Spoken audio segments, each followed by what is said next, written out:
From Silas, Modigliani also developed the limit pricing model. This was the generalization of Silas' model.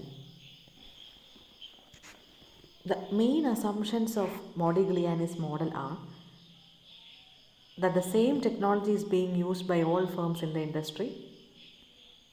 New firms enter the industry with minimum efficient plant. The market demand for the product is known to both the established firms and the potential entrants.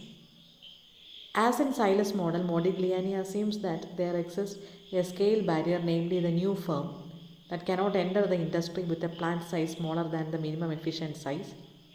The largest firm in the industry acts as a price leader and he set the price to prevent entry of new firms. So, these are the 6 important assumptions as of Modigliani. This has been a generalization of Silas' model. It retains the assumptions of scale barrier and behavioral patterns of the firms. Now, how to determine the limit price in this model? As the assumptions are very clear, now the diagrams will help us to find out the limit price. D dash is the demand curve and the long run average cost curve is LAC. The competitive price is set at the level where the flat LAC curve intersects the given demand curve DD dash curve.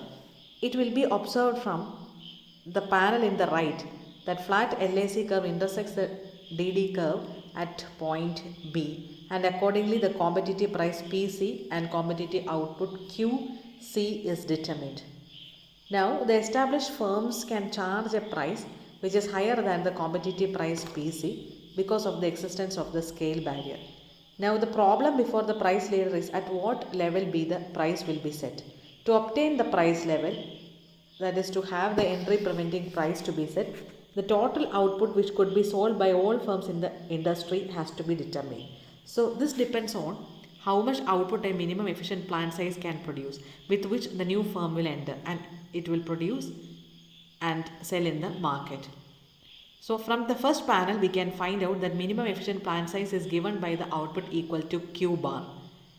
So if we subtract the output Q bar of the new entrant from the competitive output QC, we get QL, that is QC minus Q bar. Corresponding to the QL, the price of the product equals PL. Price PL is thus the limit price which should be set to prevent entry of new firms in the industry. At the price PL, the established firm would produce and sell quantity of output QL and will be making supernormal profit. So this implies that if a new firm enters the industry and supplies an additional output of Q bar, that is the minimum quantity it can produce at the least cost possible, the price would just fall below the competitive price PC is equal to LAC and thus it will not be profitable for the new entrant to withstand the industry.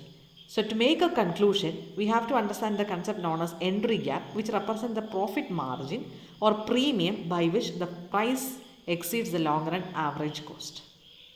So the quantity QL, once it is set, the price PL, which is a limit price, can also be obtained from the market demand curve of the product.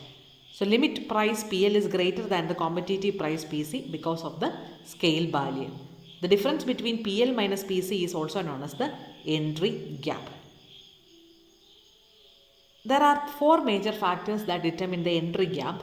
They are the demand for the market size of the product, that is QC, demand for the product, the price elasticity of the demand, the minimum efficient plant size, and also the prices of factors of production and technology. So the technology given, the size of the plant and the elasticity as well as the market size of the product will determine the entry gap, which is clear from the diagram, that is PL minus PC.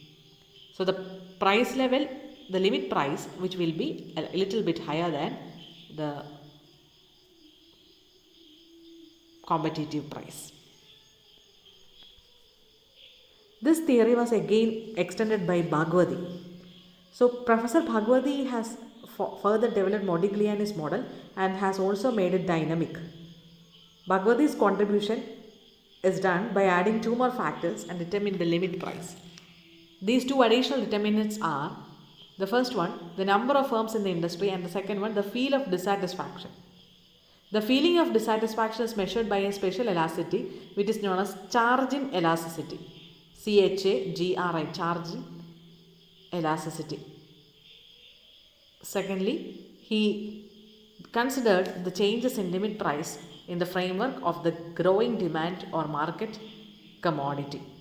Charging effect measures the proportionate decrease in quantity demanded, that is sales, of the established firms as the dissatisfied customers switch to the new entrant, and we denote it by beta, which has a positive sign.